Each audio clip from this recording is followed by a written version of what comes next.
Hello guys, in this video I will show you how to clone, install and run a GitHub repository. So in this video I will explain step by step how you can perform these actions with a GitHub repository.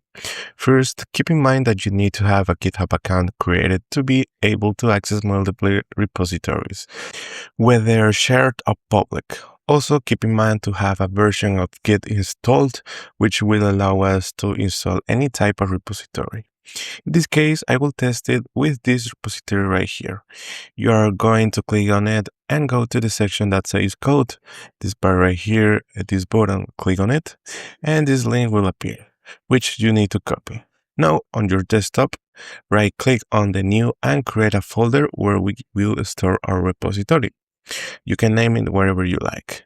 Open the folder and in the address bar at the top, type cmd to open the command prompt inside this folder.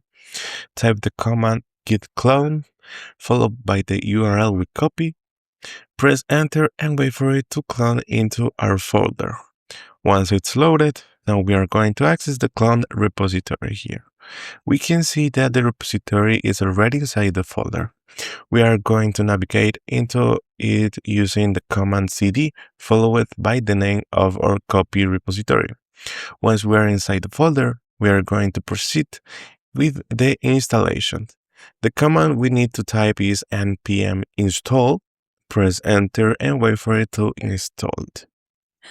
Once it has finished installing, now we will be able to start it with the command npm start.